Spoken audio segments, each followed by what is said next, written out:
Bueno, vamos a esperar a que la gente se vaya sumando. Bueno, a ver, vamos a ir empezando ahora. Estamos en vivo a través de Twitch. Vamos a dejar las preguntas para el final. La gente puede ir comentando lo que quiera en el chat. Las preguntas van a quedar para el final. Aquellos que no me siguen en Twitch, los invito a seguirme. Aquellos que no siguen a Alejandro Bermeo en sus redes sociales, los invito a seguirlo. Alejandro Bermeo es director de Mises Report, es colombiano, es abogado, ¿no, Alejandro? Así es. Es abogado y se ha, digamos, zambullido hace varios años ya, en la filosofía política libertaria, pero a mí siempre me interesa mucho hablar con él porque maneja un montón de variables que en general, digamos, están fuera de los expertos libertarios, ¿no? Es decir, él se ha ocupado de otras lecturas que lo han enriquecido muchísimo. Entonces, para mí siempre es un gusto poder conversar con él. Yo hace rato que le he pedido esta conversación, en verdad, para ser sincero, hace por lo menos 3 o 4 meses, cuando vi una conferencia suya en internet. Yo en ese momento estaba en España y somos amigos con Alejandro hace bastante tiempo, lo conocí hace 2 años en Ibagué, y vi una conferencia suya, digamos, donde él explicaba qué era el libertarianismo y qué era el paleolibertarianismo. Me pareció brillante la exposición y yo, digamos, quería compartir este momento con él hace rato, pero entre todas las urgencias políticas que han habido, Chile, Estados Unidos, Perú, Argentina, el tema del aborto, el tema de Trump, el fraude en Estados Unidos, bueno, etcétera, etcétera, no se ha podido, pero por suerte nos pudimos organizar para esta noche y poder tener esta conversación. Así que bienvenido, Alejandro, al canal de Twitch y muchas gracias por aceptar la invitación. A ti, Agustín, muchas gracias por la invitación. Siempre es un placer compartir contigo y bueno, un agradecimiento también para todas las personas que nos están acompañando. Decirles a las personas tus redes sociales, así de entrada nomás te pueden seguir. Bueno, en YouTube especialmente, digamos, me pueden encontrar como Alejandro Bermeo, se suscriben a mi canal. Y bueno, en otras redes como Mises Report también, digamos, en Facebook, Instagram, etc. Muy bien. Bueno, vamos al tema entonces que nos compete, ¿no? A ver, en los últimos años ha habido una gran emergencia de jóvenes libertarios, ¿no? Vemos por Twitter y redes sociales gente que pone en su nickname la típica serpiente libertaria, gente que sigue a Javier Milei, por ejemplo, ¿no? Sigue, digamos, toda la corriente libertaria y está empezando a comprometerse con estas ideas, pero a veces no tienen demasiado conocimiento de qué va la filosofía libertaria, ¿no? Les gusta, en principio tienen una intuición, tienen una noción, saben que va sobre el tema de la libertad, pero a veces yo veo muchas confusiones en torno de qué es el libertarianismo. Vos tenés esta conferencia, que me gustaría empezar por ahí, te propongo hacer 3 pasos. ¿Qué es el libertarianismo? Después, un segundo paso, hay un libertarianismo de izquierda o lo que habitualmente se llama liberprogresismo o los liberprogres, y después hay un libertarianismo de derecha o más bien lo que se llama paleolibertarianismo, así que podemos empezar por lo primero. El libertarianismo, digamos, vos lo definís como una filosofía política, casi como una teoría del derecho, ¿no? Es decir, casi como un posicionamiento que no escapa a lo político, pero no puede ir tampoco más allá. ¿Cómo lo explicarías para el público que nos ve?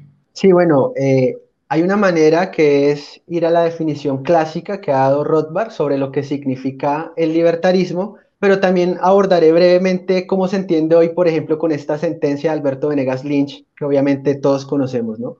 El libertarismo es una filosofía política que se ocupa del rol del uso de la violencia en la sociedad. O sea, al libertarismo como filosofía política solo le interesa es la cuestión sobre el uso o la amenaza de uso de la fuerza física. Y esto se resume en un principio que todos conocemos que se llama el principio de no agresión, que nos dice que desde la visión libertaria siempre es incorrecto iniciar el uso o la amenaza de uso de la fuerza física. Hasta allí va el libertarismo. Es decir, o como tú lo has resumido muy bien también, el liberalismo es la reducción del Estado, pero no la reducción de mi moral. Entonces, ¿qué significa esto? Que si el libertarismo es solo filosofía política que se ocupa simplemente de que se respeten los derechos de los demás, que no se agredan los derechos de los demás, pues esto claramente significa que el libertarismo no es una filosofía completa, no es una ética completa, no es una teoría de la estética, ¿no? No es una teoría de la moral, De hecho, el libertarismo se puede entender como una teoría del derecho en el sentido en que lo que busca es un mínimo de ética, o sea, unos parámetros muy pequeños que garanticen la convivencia de todos en libertad compatible con la libertad de los demás. ¿Sí? Digamos, otros autores que han abordado este tema explican que el libertarismo lo que busca o lo que intenta es buscar como un sistema metanormativo, o sea, como unos principios de ética, pero mínimos de convivencia que garanticen la libertad de todos compatible con la libertad de los demás.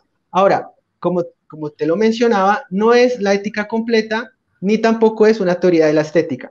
Dicho de otra manera, con esta sentencia de Alberto Venegas Lynch, que me permite abordar otros puntos. Cuando tú defines el libertarismo como el respeto irrestricto del proyecto de vida del prójimo, hay que hacer énfasis en qué significa la palabra respeto. El mismo Venegas Lynch lo ha aclarado, pero como muchas personas se quedan con la frase, con la cita, no entran a profundizar en qué significa respetar.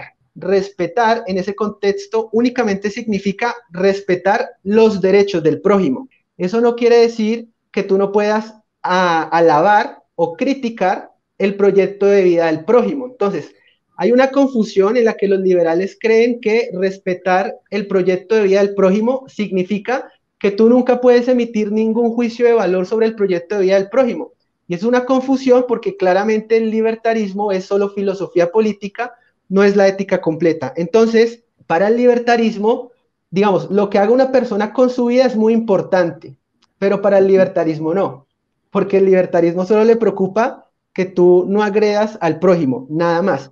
Por estas razones, Agustín, es que el libertarismo no ofrece un estilo de vida. El libertarismo te ofrece la libertad para que tú encuentres tu visión particular del bien, del perfeccionamiento moral, de la virtud, del florecimiento humano, ¿no? La eudaimonía de Aristóteles, el sumo bien, etc. El libertarismo no va a entrar a decirte, por ejemplo, si drogarte está bien o está mal, nunca te lo va a decir. El libertarismo no te puede decir, por ejemplo, cómo ser feliz, porque el libertarismo no es la ética completa, es solo filosofía política. Por estas razones, tú puedes encontrar que un drogadicto, por ejemplo, que no agreda a nadie, es un libertario perfecto. Un cristiano que no agrede a nadie es también al mismo tiempo un libertario perfecto. Entonces hay una paradoja muy interesante también acá, y es que tú puedes ser el peor ser humano del planeta, o sea, tú puedes ser el peor amigo, el peor vecino, el peor hijo, el peor esposo, el vecino el Grinch, ¿no? El vecino que no se relaciona con nadie, que no tiene un buen comportamiento y demás, pero como tú no agredes a nadie, puedes ser libertario. Por eso es que tú puedes encontrar libertarios libertinos, libertarios nihilistas, libertarios puritanos, libertarios de derecha, libertarios de izquierda, etc. Entonces, es importante que los liberales entiendan que el libertarismo es solo filosofía política y que no intenten extender un principio de filosofía política, que es la libertad como fin político, como si tú lo pudieses llevar a todos los ámbitos de la vida o de las dimensiones del ser humano. Mira, esto que vos decís me parece muy interesante porque implica reconocer entonces que el libertarianismo como una rama política de la filosofía es esencialmente una filosofía incompleta. Es decir, que deja espacio para la asunción de distintas posiciones en el marco de otras ramas filosóficas que van a ir configurando el pensamiento del individuo más allá de lo político. Para la gente que nos está escuchando, digamos, un resumen muy superficial pero rápido, para comprender, digamos, la filosofía tiene un tronco teórico, lo que se llama la filosofía teórica, ¿sí? Donde ahí cabe la metafísica, la epistemología o la teoría del conocimiento, y después hay, digamos, ramas que son las filosofías prácticas, dentro de la cual tenemos la filosofía de la acción humana o la filosofía moral o la ética, tenemos la filosofía política y tenemos en otro plano de cosas la estética. Entonces, el libertarianismo es apenas una rama de un árbol, pero ese árbol tiene que existir. O sea, a ver, una rama por sí sola es una rama que está muerta, ¿no? Entonces, todo libertario va a tener necesariamente un tronco, va a tener una posición respecto de la epistemología, respecto de la metafísica, seguramente va a tener una posición respecto de otras ramas como la moral o como la estética, pero el libertarianismo es simplemente eso, una rama que nos dice que hay un axioma fundamental que es, digamos, el principio de no agresión. Nadie tiene derecho a iniciar el uso de la fuerza o amenazar con el uso de la fuerza a otras personas. Eso es lo que queda vetado, digamos, de la filosofía libertaria, y ese es el principio en función del cual se puede pensar la acción humana política como tal, ¿no? O sea, la legitimidad del gobierno, de los impuestos, las leyes justas, las leyes injustas, etc. Ahora bien, yo veo que lamentablemente en el libertarianismo hay una tendencia a creer que el libertarianismo es un tipo de vida, es un modelo de vida, es un tipo incluso de personalidad. Yo escucho, por ejemplo, algunos que dicen, no, la forma en que se expresa Milei es muy poco liberal. ¿Y cómo sería la forma liberal de expresarse? El libertarianismo no da una respuesta de si uno tiene que ser bien educado, mal educado, si uno puede utilizar insultos o, no, o alzar la voz o no alzar la voz, ¿no? Esto es típico, es muy poco liberal tu posición frente a la vida. Bueno, ahí es donde ya se confunde el libertarianismo con, digamos, liberals, ¿no? O sea, los famosos liberals, que son esos liberales progresistas, que sobre todo se los llama así en Estados Unidos. Pero esto de, por ejemplo, te pongo otro caso, Nicolás Márquez no se asume liberal, él se asume conservador, pero siempre me ha dicho que le llama mucho la atención que las críticas, sobre todo contra su parte del libro negro de la nueva izquierda, estriban en los adjetivos que él usa. Y él dice, en verdad, digamos, que yo use un adjetivo u otro no me hace ni más ni menos liberal.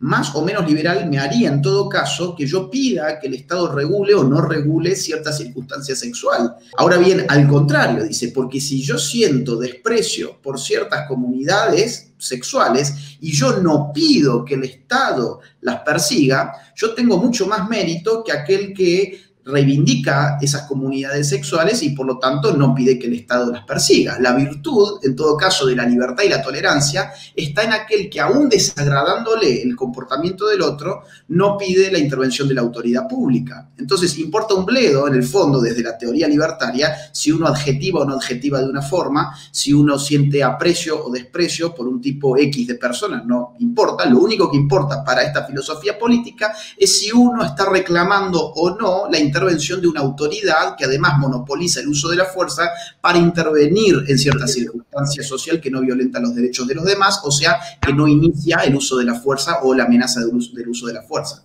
Totalmente, digamos, eres muy claro. Si tú insultas a alguien, digamos, o utilizas un lenguaje fuerte contra alguien, pues es que el libertarismo no te dice que lo hagas o que no lo hagas. O sea, al libertarismo no le interesa. Al libertarismo le interesa es si tú le colocas la pistola a tu prójimo. Pero si a ti no te gusta el proyecto de vida de tu prójimo y lo criticas en un libro o haces, no sé, un boicot o algo parecido, pues simplemente no hay ningún problema desde la filosofía libertaria. La filosofía libertaria le importa es si hay inicio del uso o la amenaza de uso de la fuerza física.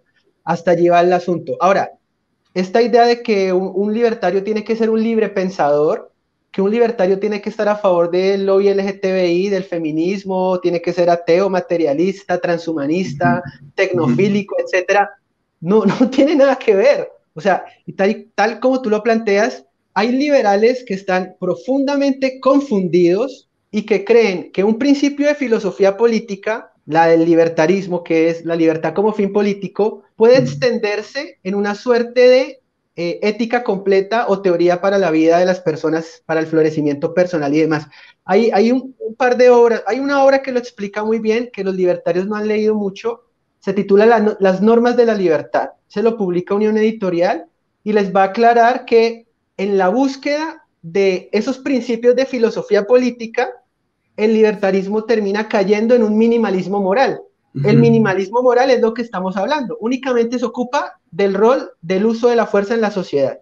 No va más allá. Y insisto sobre un punto. Yo le planteaba a un liberal si drogarse estaba bien o estaba mal. Cuando la respuesta tú la puedes dar sin ningún problema. Tú puedes decir está bien o está mal y ya está. No te hace ni más ni menos liberal ninguna de las respuestas que des, si está bien o si está mal. Pero como se confunden, pues él se enredó, dio muchas vueltas porque no sabía qué decir, porque él pensaba, no, si yo digo que están bien, voy a quedar como mal ante el público. y si yo digo que está mal, voy a quedar como menos liberal. Pues eso es producto de la confusión porque el libertarismo no te dice si usar drogas está bien o está mal, solo te dice que no debes obligar a alguien a drogarse, ni tampoco debes impedirle a alguien que se drogue. Ahora, tu ética particular, tu visión particular del bien, tu ética, que puede ser una ética kantiana, aristotélica, utilitarista, etcétera, pues ya te va a decir desde ese marco moral si las drogas están bien o están mal. Y en el mismo sentido, yo le preguntaba en una ocasión a un liberal que acababa de dar una conferencia de liberalismo, y yo le hice la pregunta, ¿el liberalismo te dice cómo ser feliz? Se enredó. O sea, se nota que no ha entendido el liberalismo. Entonces quedó como, no, es que el liberalismo, la solidaridad, la tolerancia, o sea, no lo entendió y quedó enredado. Luego voy a subir el video porque es bastante chistoso, porque se enredan porque no entienden que el libertarismo es solo filosofía política, no es nada más que eso. Ahora, digamos, hay algo que yo quisiera aclarar un poquito más, que es que, digamos, en ese principio de no agresión hay una asunción moral, ¿no? Es decir, es una moral mínima sobre la cual se puede fundamentar una reflexión política, pero, digamos, no logra estar totalmente desprovisto de moral y tampoco solicita un individuo moralmente neutro. Esto es muy importante. Porque cuando uno solicita a un individuo moralmente neutro, lo que está suponiendo en todo caso es el relativismo moral. Y no puede haber relativismo moral en la medida en que partimos de un principio moral mínimo, como que no se puede iniciar la fuerza sobre un inocente, ¿no? O sobre alguien que no te ha agredido previamente. Ahora bien, hay muchos que han interpretado esto como una carta a favor del, digamos, del relativismo moral, ¿no? O sea, de la idea de que en verdad no hay cosas buenas ni malas, que uno si tiene, por ejemplo, un juicio negativo sobre personas que usan drogas, si uno tiene un juicio negativo incluso, no sé, hasta estilos de vida, por ejemplo, neo-hippies, uno, digamos, no podría ser libertario. Ahora, ser libertario no tiene que ver con suspender tu moral, porque eso es imposible.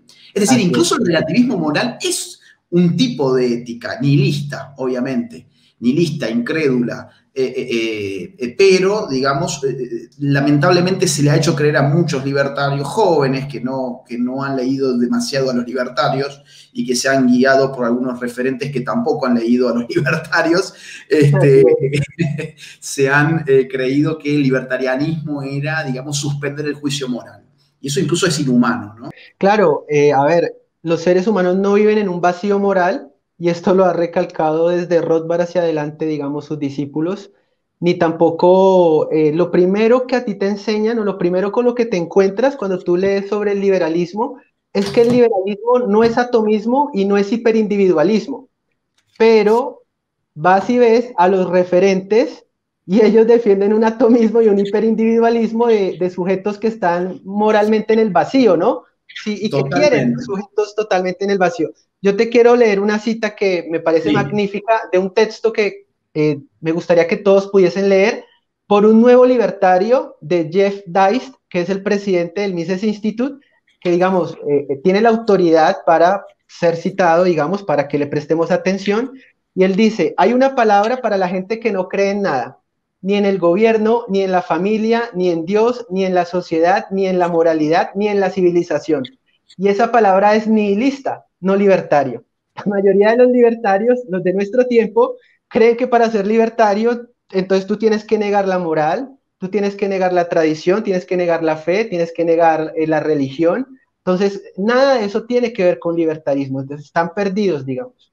Mirá, los fundamentos de la libertad de Hayek justo lo tengo acá al lado, o sea, no pensaba que íbamos a hacer este juego de leer algunos fragmentos, pero me parece que está muy bueno para que la gente, digamos, no confíe en lo que nosotros estamos argumentando, sino que vamos a leer algún fragmento. En la página 95 dice Hayek, o sea, digamos, para mí, el pensador político más importante a mi juicio, el filósofo social y político más importante de la escuela austríaca, página 95, la libertad no ha funcionado nunca sin la existencia de hondas creencias morales y la coacción solo puede reducirse a un mínimo cuando se espera que los individuos en general se ajusten voluntariamente a ciertos principios. O sea, el individuo que no tiene principios morales es un individuo que necesita ser ajustado por la fuerza, básicamente, con lo cual, digamos, la moral es la autocontención, ¿no? Es, digamos, voluntariamente, en libertad, ser parte de un orden espontáneo en este caso, de conducta humana, de acción humana. Y seguidamente en esta misma página dice, esta reverencia por lo tradicional, indispensable para el funcionamiento de una sociedad libre, es lo que el tipo de mente racionalista considera inaceptable. Claro, yo veo que hay muchos libertarios que son racionalistas, por lo tanto no pueden ser libertarios. Digamos, por lo menos el libertarianismo, el racionalismo es una epistemología, obviamente, pero que siempre ha estado muy vinculada al constructivismo político.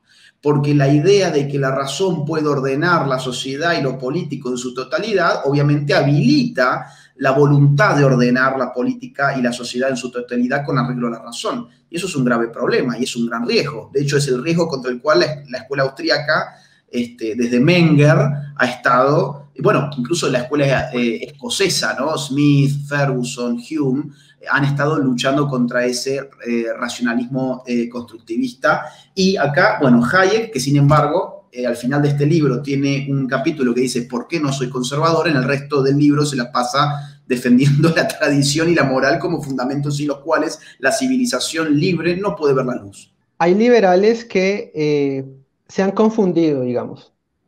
Por ejemplo, cuando tú planteas el tema del racionalismo, hay un racionalismo que es el que todos los liberales criticamos, que es el llamado racionalismo constructivista, ¿no? Pero hay un racionalismo asentado, digamos, con los pies en la tierra, que entiende el papel importante para salvaguardar la libertad de la familia, que es el primer, digamos, lugar de lealtad y de formación. Es decir, de lealtad frente, si tú tienes el Estado a tu familia, tu lealtad está con tu familia, tu lealtad está con tu religión y demás. Y todos estos pequeños pelotones, como llama Scruton, ¿no? O cuerpos intermedios que los liberales clásicos defendían, son los que nos permiten, de alguna manera, hacer contrapeso frente al Estado. Es más, si tú eres un libertario que eres anarcocapitalista, pues tienes que creer en los cuerpos intermedios, porque es que los cuerpos intermedios, la sociedad civil, pues es lo que quedaría en caso de abolir el Estado, ¿no? Incluso estos tampoco suelen tener en cuenta la importancia de los cuerpos intermedios. Y yo te hago brevemente, Agustín, una anatomía del liberprogre. Ya sería como irnos al punto 2. Pasemos entonces a eso. Yo creo que ya ha quedado bien claro, de más incluso, qué es el libertarianismo, es una filosofía política. Ahora vamos a ver entonces, una anatomía del liberprogre, que viene a ser la desviación izquierdista del libertarianismo, ¿no? Sí, digamos, un liberprogre es lo que en Estados Unidos Rothbard, Rothwell, Deist entienden como un libertario nihilista o como un libertario modal. El término modal significa un libertario por moda. Es decir, es la persona, ese es el libertario que representa todo el mainstream cultural izquierdista, básicamente. Creo que es una buena definición. Todo el mainstream cultural izquierdista, tú lo ves en eso que llamamos ni lo libertario, liberprogre o libertario modal, como lo va a mencionar Rothbard. Y yo he venido, digamos, haciendo una compilación de esas características a partir de estos textos, pero a partir también de esos referentes que nosotros hemos denominado como liberprogres. Te voy a mencionar algunas. Anticristianos. Es decir, ellos se pueden decir muy ateos, librepensadores, pero realmente son anticristianos. Y tú lo notas no solo porque atacan a los cristianos, sino además porque rinden algo que Rothwell llama paganismo. O sea, ellos tienen un culto hacia la naturaleza. Son anticristianos, pero en todo lo demás creen en cualquier tipo de cosa rara o estúpida, digamos. Y esto lo va a decir Chesterton, ¿no? El que deja de creer en Dios cree en cualquier cosa. Y tú ves cómo hay libertarios que son anticristianos, pero creen en la Pachamama. Otra característica que uno encuentra es que estos libertarios son tecnofílicos, Agustín. O sea, estas son personas que no son críticas sobre los avances tecnológicos.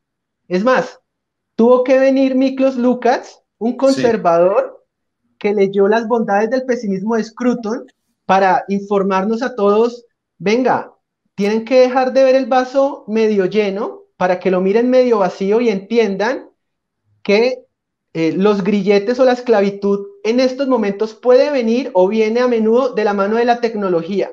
Entonces, estos libertarios modales o liber progres son optimistas y progresistas, pero tienen un optimismo mal entendido, o sea, no es un optimismo realista y crítico, sino un optimismo que no tiene, digamos, asiento en ningún fundamento. Entonces, estas personas no ven que la esclavitud puede venir y viene, como es el caso de China, con sistema de crédito social y todo lo que conocemos, de los grandes desarrollos tecnológicos. Hoy lo vemos con la Agenda 2030, el Internet de todas las cosas, las ciudades inteligentes, el 5G, el 6G, etcétera.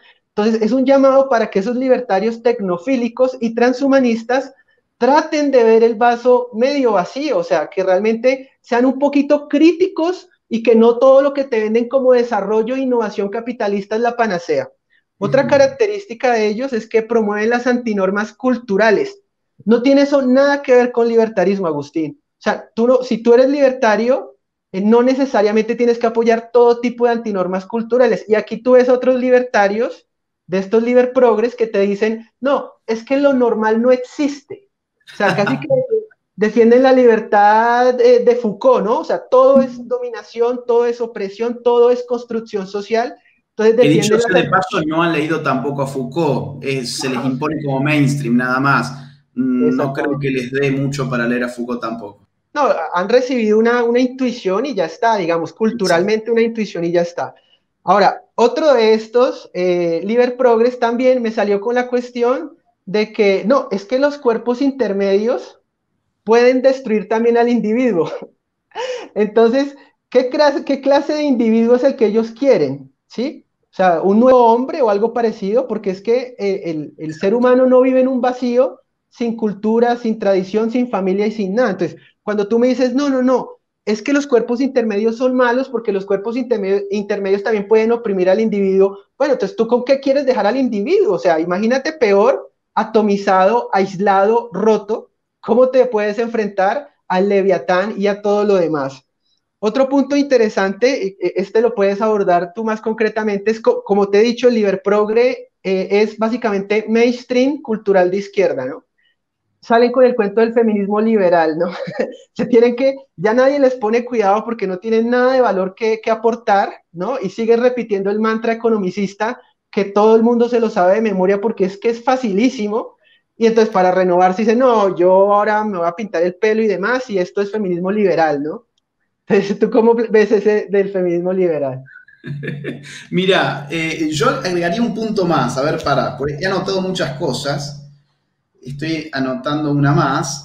Bien, que la voy a decir al último. Vos has dicho, bueno, son anticristianos. Efectivamente, son anticristianos no solamente porque después terminan rindiendo culto a la Pachamama o sumergidos en ritos indigenistas para sacarse fotos y subirlas a Instagram, sino porque además jamás se meten con otras religiones. Así ¿Te es. imaginarás, por ejemplo, a ver, todo vale a la hora de burlarse, por ejemplo, de un símbolo cristiano? Todo vale. Ahora, yo nunca los vi burlarse, por ejemplo, de un símbolo judío. Yo no tengo nada de que burlarme de los judíos, no tengo absolutamente nada contra ellos, pero digo, bueno, a ver si estos tipos son tan antimísticos, porque son además, a veces se reivindican randianos, ¿qué pasa ahí, no? O sea, hay como un encono muy particularizado. Es una sola religión la que está bajo su foco. De hecho, suelen ser partidarios, por ejemplo, de la inmigración sin ningún tipo de control, que termina, digamos, llenando a países ilustrados, según sus cánones, de bárbaros, según sus propios cánones, como por ejemplo, bueno, comunidad musulmana, islámica, ¿no? Y sobre eso ellos no tienen absolutamente nada que decir jamás, porque su único encono real es con la religión fundante de Occidente, básicamente. Ahora, segundo punto, son tecnofílicos, como vos decís, y efectivamente tienen totalmente adormecido el pensamiento crítico. Yo creo que en el fondo esa tecnofilia tiene que ver con que no han, digamos, alimentado el pensamiento crítico, porque de haberlo alimentado un poquito nada más, te darías cuenta que las herramientas y la tecnología siempre son moralmente neutras. Es decir, un martillo no es bueno ni malo per se. Un martillo puede ser muy bueno si yo tengo que clavar un clavo, pero un martillo puede ser muy malo si está en la mano de un ladrón que me quiere robar mi teléfono móvil, por ejemplo, ¿no? Con lo mismo, a ver, lo mismo vale, por ejemplo, con el caso de la web 2.0, ¿no? Donde puede ser muy bueno a la hora de comprar, no sé, un paquete por Amazon y puede ser muy malo si el gobierno está registrando todas nuestras transacciones que hacemos por Amazon, por ejemplo, ¿no? Y lo que hoy se llama la psicopolítica, que no vamos a entrar ahora ahí. Incluso más, yo te diría que esa tecnofilia depende de una teleología casi escatológica. Esta gente tiene en el fondo una fe en el progreso, una fe irracional. Ellos son muy racionales, pero su fe en el progreso es totalmente irracional.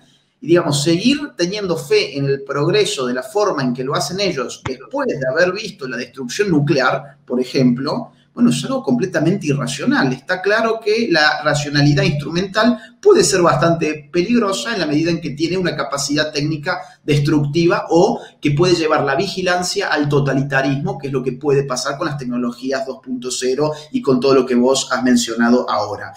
Tercer punto que vos mencionaste, cuerpos intermedios. Efectivamente, estos tipos, por ejemplo, no consideran las funciones sociológicas de la familia, porque la sociología no les interesa un pito, digamos, no les interesa, para ellos son estupideces, lo único que les interesa es el homo economicus, que sí es un individuo adulto, es un individuo además hiperracional, casi funcionando como autómata, tal como ellos lo presentan, es siempre un Robinson Crusoe, por ejemplo, y la verdad es que la familia tiene funciones sociológicas que si no la ejerce la familia, la va a ejercer el Estado. Tiene funciones en lo que hace a la socialización, o sea, al insertar al individuo en la sociedad y aprender normas sociales para su correcto desempeño moral en la sociedad. Tiene funciones económicas que tienen que ver con la vivienda, la ropa, la alimentación, pagar los gastos inherentes a una vida que no se puede sostener por sí misma. Si la familia no se ocupa de eso, ¿quién piensa que se va a ocupar? Por supuesto, el Estado y los contribuyentes. Y en tercer lugar, la familia tiene una función psicológica, psicoafectiva. La estructuración de la psique se va dando en los primeros años de vida en un marco de amor y respeto que debería ser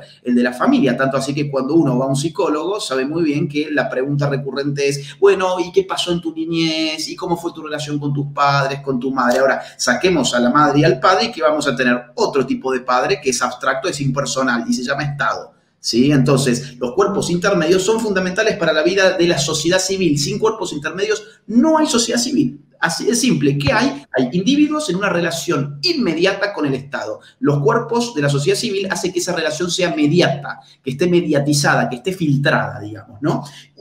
Entonces, a ver, un punto más que vos habías puesto sobre la mesa y ya voy a otro, que es el último, ¿no? El feminismo liberal que vos decís. Sí, el feminismo liberal como ejercicio historiográfico te lo acepto, ¿viste? Bueno, vamos a hacer un ejercicio historiográfico, vamos a revisar los tipos de feminismo y vamos a ver cuál nos cierra más, ¿sí? Y todo muy bien, me parece genial, ¿sí?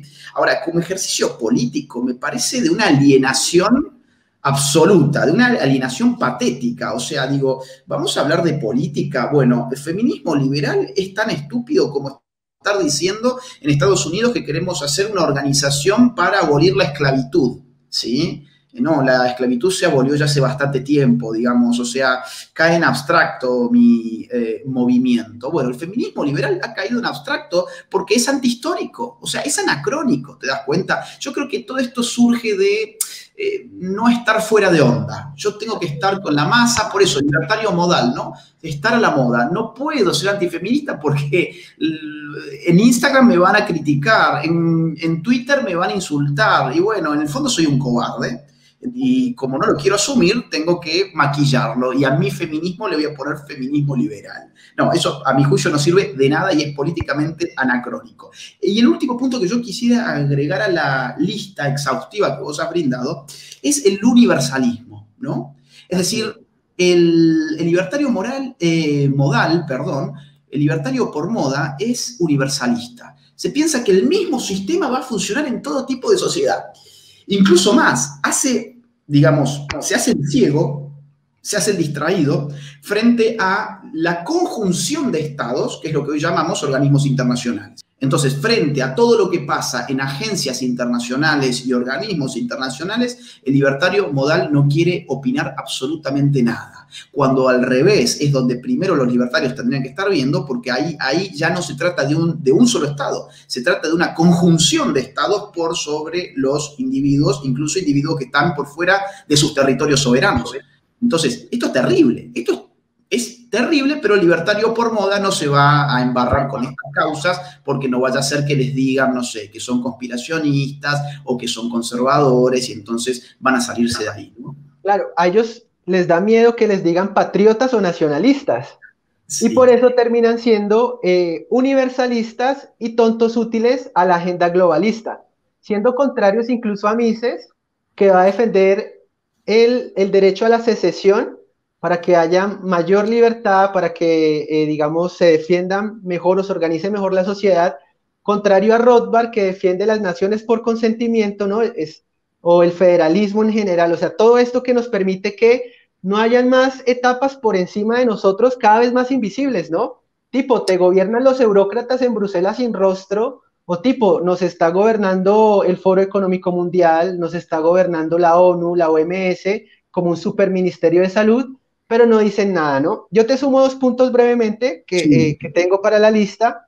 Ellos quieren un individuo totalmente destruido, Agustín. Un individuo que no tenga ningún lazo tribal, familiar, nacional, étnico, nada. Ellos quieren un hiperracionalista, individualista, que está totalmente en el vacío, sin ningún tipo de relación con nada. Obviamente lo que ellos defienden es casi que un nuevo hombre, ¿no? Algo totalmente contrario a la naturaleza humana. Y otro punto que tú notas en los liber progres o libertarios por moda son su defensa de los patrones sexuales alternativos y la abolición de los valores burgueses. Eso nada tiene que ver con libertarismo, absolutamente nada, pero ellos insisten en estos temas y en estas agendas y son, como te digo, mainstream cultural izquierdista, pero entre comillas liberales, ¿no? Mirá, y además ignoran, yo no sé si ignoran o se hacen los tontos a esta altura. Empiezo a pensar que ya se están empezando a hacer los tontos sobre las fuentes del financiamiento de esta cultura progre de moda, ¿no? Porque vamos a ver, por ejemplo, el lobby LGBT. El lobby LGBT hoy no lo podés explicar sin el concurso del Estado.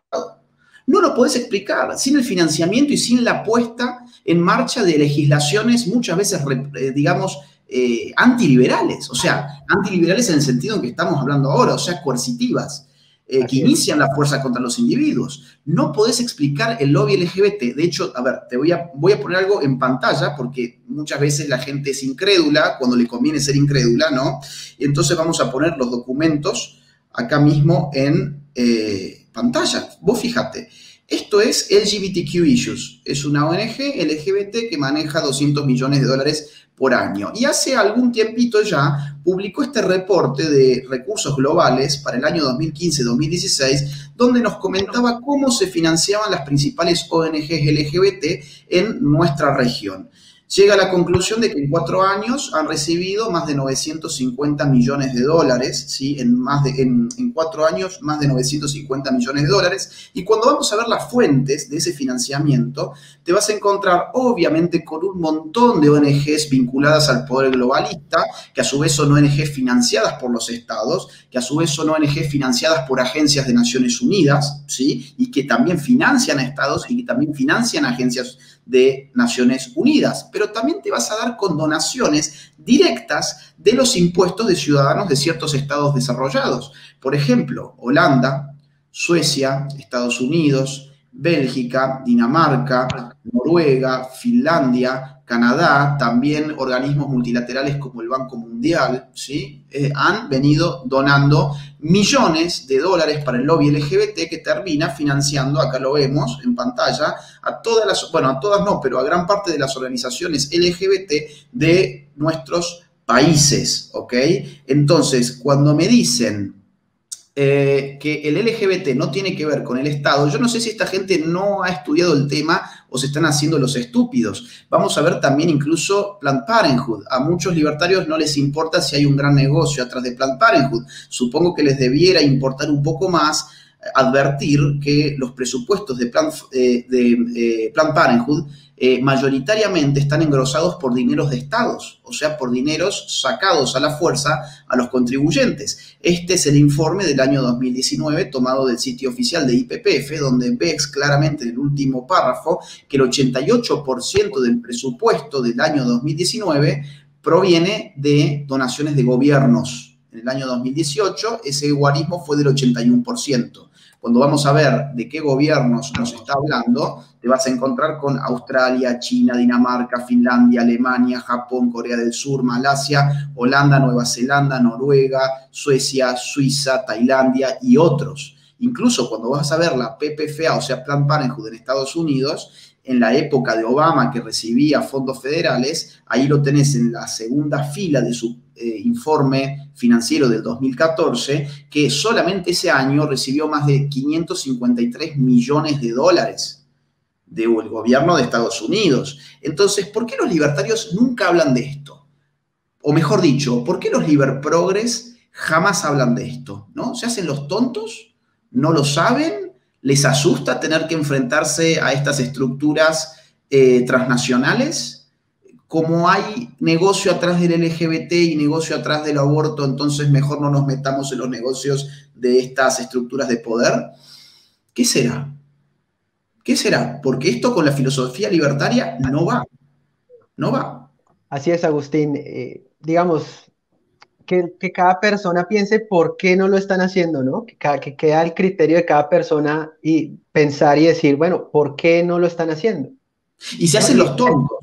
O sea, Así es. perdón que te interrumpa, pero se hacen los tontos porque cuando se les pregunta, por ejemplo, sobre el aborto, se salen de la realidad política y te dicen, no, yo estoy a favor de la despenalización, pero no de la legalización. Y vos le decís, a ver, no existe eso. En todos los países donde se legaliza el aborto de una u otra forma, el Estado termina subvencionándolo, ¿no? Entonces, muy bien tu lirismo, muy bien tu utopía, pero no es más nada que un utopismo. Y además, las principales industrias del aborto, como lo acabo de mostrar, están financiadas por los estados. De modo que, ¿de qué va esa posición? ¿Cuál es la importancia política de esa posición? Si no es realista, y la política que no es realista no es política, es antipolítica. Y ahí tú me llevas ya al otro punto, Vamos. porque tú mencionas el realismo y ahí ya llegamos al punto de, bueno, ¿por qué no, hemos decidido, ¿no? separarnos de estos libertarios modales o de estos liber progres? Pues precisamente es por el realismo político. Vamos entonces al último punto de este encuentro, que es el tema de, ¿hay un libertarianismo de derecha? ¿Qué es el paleolibertarianismo? Digamos, ¿es una opción frente al liberprogresismo? ¿Cómo lo ves o cómo lo puedes explicar a la gente, Alejandro? Sí, mira, en primer lugar, hay dos obras muy importantes, si bien en estos momentos hay otras, que son En defensa del paleolibertarismo de Rodwell y Por qué paleo de Rothbard, ¿no? Para que las personas puedan ir directamente a leer todos los excelentes argumentos que uno encuentra allí. Mira, el paleolibertarismo es un libertarismo culturalmente eficaz. O sea, es un libertarismo que toma elementos del conservadurismo cultural, que básicamente es una vuelta a las raíces, porque el liberalismo clásico era obviamente conservador, eso no es un secreto para nadie, desde John Locke, desde Benjamin Constant, desde, bueno, Tocqueville, etcétera. Claramente el liberalismo clásico fue el liberalismo conservador. Entonces, el paleolibertarismo es libertarismo con conservadurismo cultural. Ese conservadurismo cultural no es nada más ni nada menos que liberalismo clásico. ¿Para qué? Para generar un libertarismo que sea culturalmente eficaz. O sea, este libertarismo sí sirve para dar la batalla cultural. Este libertarismo sí sirve para dar la batalla política. El otro libertarismo, tal y como tú planteas, están alienados y están desconectados los liber progres de la realidad política. No les interesa, les interesa recibir allí estos recursos de esos think tanks y de todas estas organizaciones, pero por la política ni nombran la política, ¿no? No nombraron temas de, digamos, no entraron a temas políticos de Estados Unidos y demás. Entonces, Sí, ¿por qué nace el libertarismo? Por dos razones. La el primera, por paleolibertarianismo. el paleolibertarismo, sí, así es. La primera por estrategia política y la segunda para separarse o diferenciarse de los libertarios modales o libertarios liberprogres. ¿Qué época Porque estamos hablando? estamos hablando ya del Rothbard viejo, digamos, tipo desde los 80 a los 90, ¿no? O sea, ya es un Rothbard maduro, un Rothbard que en algún sentido, digamos, creyó en la posibilidad de un libertarismo purista de extremo centro, ¿no? Muy teórico, se da cuenta que esto fracasa, se dan cuenta que esto fracasa y sigue fracasando, y dice, necesitamos un libertarismo culturalmente eficaz. Y ahí es cuando tú entras concretamente al paleolibertarismo, que es libertarismo más conservadurismo cultural. Y ellos, digamos, se dan cuenta, no lo voy a detallar porque va muy de la mano con lo anterior, que todos estos liberprogres que acabamos de mencionar y hacer la anatomía del liberprogre, pues constituyen un peso muerto. Es decir, en vez de aportar a la causa libertaria, lo que hacen es atropellar la causa libertaria, ¿no? Es decir, estos libertarios en vez de atraer gente, espantan a la gente, ¿no? Pues, todos estos libertarios de estilos de vida alternativos, de su obsesión con el tema feminista, LGTBI, con todas estas agendas de las antinormas culturales, pues impregnan al libertarismo de una imagen que el hombre común aborrece. Y para hacer política, tú claramente tienes que pensar en tu imagen. Es decir, el paleolibertarismo es para estrategia cultural y política. Esa es una de las razones, porque este es un libertarismo de calle, de choque, que te permite hacer política, que es, digamos, está orientado a el modus vivendi de las personas comunes y corrientes, ¿sí? De hecho, cuando tú miras encuestas a estos liberprogres, casi que el 80-90% son ateos, es decir, están totalmente desconectados del hombre común, por ejemplo. Entonces, este es un libertarismo eficaz que resalta o recalca el papel de la familia, de la tradición, de la religión, de la fe, de Dios, etc. Y el otro punto, bueno, muy ligado a la estrategia política es meramente diferenciarse, ¿no? Diferenciarse de esos libertarios, ni los libertarios, de libertarios que no les importa la cultura, no les importa la historia, no les importa la realidad de los asuntos del mundo, escribe Rothbard literalmente, estos libertarios que son rebeldes contra todas las normas sociales y todas las normas culturales, ¿no? O sea, son rebeldes contra la familia, contra la normalidad, contra la fe, para ellos todo es una imposición, para ellos todo es opresión, y obviamente para desligarse de esos liberprogres que además de todo son ateos militantes, pero concretamente anticristianos. Entonces Rothbard escribe que es necesario limpiarse la suela de los zapatos de los libertarios modales o que hoy llamaríamos liberprogres. Entonces, básicamente es para una estrategia cultural y política eficaz. Mira, yo invito también entonces a la gente a que lean ¿Por qué paleo? ¿No? Ponen así, ¿por qué paleo? Y van a darse con un artículo muy bueno. Si mal no recuerdo, es de Rothbard. Rothbard, pero no cualquier Rothbard, sino ya un El Rothbard último. maduro en su pensamiento, el último, ¿no? O Exactamente. sea, eso ya Exactamente. es el definitivo, por así decirlo. Y bueno, ahí aparte van a ver una caracterización muy divertida de los liberprogres, que se la endilga el propio Rothbard, que es el gran referente del movimiento libertario, ¿no? Que yo nunca he escuchado demasiado aclarar a los liberprogres o tratar de dar alguna explicación de por qué Rothbard se opone finalmente a ellos y ellos lo siguen reivindicando. Pero bueno, mirá, yo estaba tomando algunas notas y pensaba lo siguiente. Vos fijate, por ejemplo, esto que mencionás de ser efectivo cultural y políticamente es lo que abre las puertas al paleolibertarianismo. Bien, claro, en la caracterización que hace Rothbard del libertario modal, o lo que hoy llamaríamos liberprogre, se dice, por ejemplo, que son tipos que están sumergidos en las cuestiones tecnológicas y están fascinados con el mundo de la informática. Y esto lo dice ya en la década del 80, ¿no?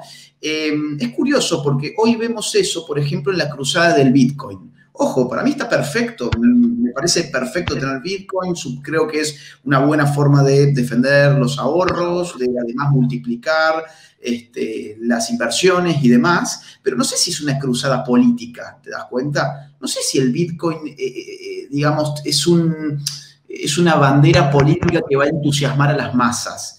A mí me parece que no. Contrariamente, mientras se ha perdido muchos años de militancia bitconera, aparecía otra militancia que estos libertarios nunca han apoyado, realmente no la han apoyado, que es, por ejemplo, con mis hijos no te metas.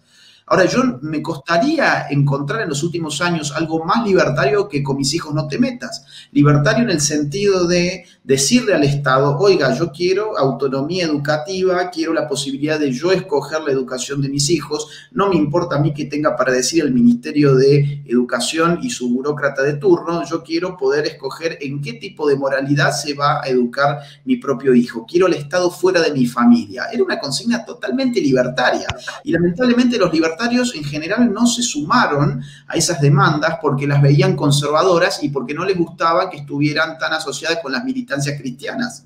Entonces, claro, ahí aflora aquello que vos dijiste hace un rato del anticristianismo. Y ahí perdieron muchísimo terreno político que podrían haber capitalizado políticamente. Te pongo otro ejemplo, el tema del aborto. En Argentina, el año 2018, desde el 2018 esta parte, el tema del aborto, digamos, configuró las manifestaciones más imponentes en Argentina.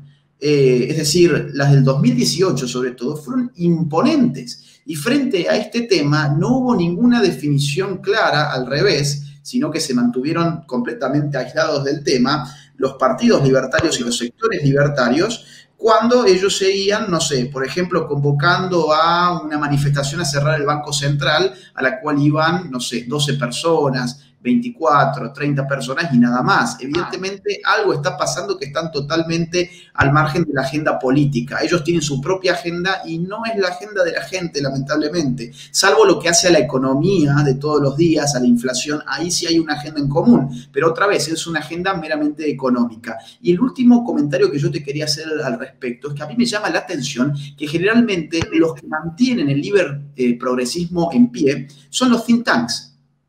Porque los think tanks, intuyo yo, que les resultará mucho más beneficioso a la hora de hacer fundraising, no estar estigmatizado como homofóbicos, como transfóbicos, como misóginos, como antiderechos, ¿no? Como derechistas. Entonces no van a meterse, lógicamente, en esos terrenos para que después les termine afectando a las donaciones que les terminan arrancando a los empresarios con el engaño, generalmente, de que van a ganar mucho dinero apoyándolos a ellos. Te cuento una última anécdota y te paso la palabra a vos, porque creo que tiene que ver con esto. Una vez estaba en un entrenamiento, no voy a decir dónde, porque no quiero involucrar a las organizaciones, pero un entrenamiento de fundraising para poder conseguir auspiciantes para los think tanks liberales. Y me acuerdo que yo estaba con Nicolás Márquez y Nicolás Márquez le preguntó cómo hacemos para poder ofrecerle un proyecto cultural a los empresarios. ¿Cómo podemos ofrecer batalla cultural a los empresarios? Y la respuesta que nos dio el ponente en el curso fue, no tienen que ofrecer eso. Ustedes tienen que ofrecerles que les van a hacer los negocios más fáciles y que ellos van a tener en el futuro más facilidades para hacer sus negocios y más retornos de capital porque van a ser más libres, van a tener menos impuestos, van a tener un estado más chico, pero los temas culturales ni se metan porque los empresarios no van a dar dinero para eso. Esa fue la respuesta que nos dieron. Y ahora, pensándolo, esto fue hace varios años, pensándolo, digo, con razón, ninguno de estos se quiere meter en la verdadera batalla cultural porque no es rentable, porque los empresarios no quieren aportar generalmente esto y porque es mucho más cómodo seguir un libretito, digamos, el libretito de vamos a bajar impuestos, queremos Estado más chico, que ojo, yo estoy a favor de eso, lucho por eso todos los días, pero entiendo que allí no se agota una lucha, una verdadera lucha por la libertad. Sí, lo que hay que resaltar de estas personas, como yo lo mencionaba en un video también sobre el populismo de derecha y la estrategia para lograr el cambio social, los think tanks están en ocaso, están en caída, no son para nada eficientes, o sea, no hace falta ir y ver alguna conferencia que ellos dan. No a nadie. Puedes poner cuatro liberales, liberprogres, importantes entre comillas, a dar una conferencia de 2 horas y tienen 5.000 reproducciones en 2 días. Pero No. claro, ellos tienen el libretico porque ellos obviamente están siendo mantenidos por toda esta agenda, ¿no? Entonces, son ineficientes. Perdón que te interrumpa antes que se me vaya porque va con eso que vos estás diciendo. Además, vamos a decir que estos Liber Progres están financiados por un Estado, que es el Estado alemán. Estado que no quiere que los Liber Progres se vayan a meter con agendas culturales. Estados que, a ver, el Estado, vamos a decir las cosas como son, perdón, ya te paso de nuevo la palabra, pero esto es fundamental. El Estado alemán tiene una fundación llamada Fundación Naumann que les paga a los libertarios progresistas de nuestros países para que defiendan las ideas de la libertad, pero no vayan a defender la libertad educativa, no vayan a defender la libertad religiosa, no vayan a defender la libertad de ofender, por ejemplo, porque entonces el Estado alemán les va a quitar el dinero. Qué curioso, libertarios financiados con los impuestos de un Estado extranjero, o sea, de ciudadanos que ni siquiera tienen un vínculo con nuestros países. Qué curioso, ¿no? Todos estos libertarios progresistas están financiados por la Naumann. ¿No les hace un... ¿No los complica moralmente? Qué raro. No, y qué tan libres son, porque, o sea, les dicen lo que pueden y lo que no pueden decir, porque obviamente tienen ahí el riesgo de perder los recursos que vienen de estas organizaciones. Únicamente te añado que claramente vienen en caída, no tienen nada que ofrecer, no se adaptaron a nuestro tiempo, no se adaptaron a las redes sociales y son absolutamente ineficientes y los empresarios están siendo estafados, ¿no? Porque entre otras cosas, conozco casos particulares donde normalmente ellos tienen que decir, me hice 100 conferencias este año, fueron miles de personas y tuve un impacto increíble en la sociedad. Tú te das cuenta, hizo 5 y fueron otros 5 y ya está, ¿no? Pero es la forma en la que viven, parasitan de empresarios tal cual tú lo mencionabas al inicio. Sí, y de estados extranjeros, como el alemán, que les fija obviamente una agenda de lo que se puede decir y lo que no se puede decir. Bueno, yo creo que hasta acá podemos llegar con estas reflexiones. Nos hemos pasado un poquito del tiempo que teníamos previsto. Vamos a dejar acá entonces la conversación. Si te parece, podemos responder ahora algunas preguntas. En YouTube vamos a cortarlo acá para que no se haga tan largo, pero nos podemos quedar, si te parece, 15 minutos más con la gente que está ahora en Twitch para poder responder las inquietudes que ellos tengan. Este video, al igual que todo mi trabajo, es posible gracias a las colaboraciones económicas, libres y voluntarias que estoy recibiendo a través del sistema de Patreon. Gracias a todos los donantes. Y si vos valorás mi trabajo, te invito a que puedas colaborar también conmigo en esta batalla cultural a través del sistema de Patreon. El link está en la descripción de este mismo video.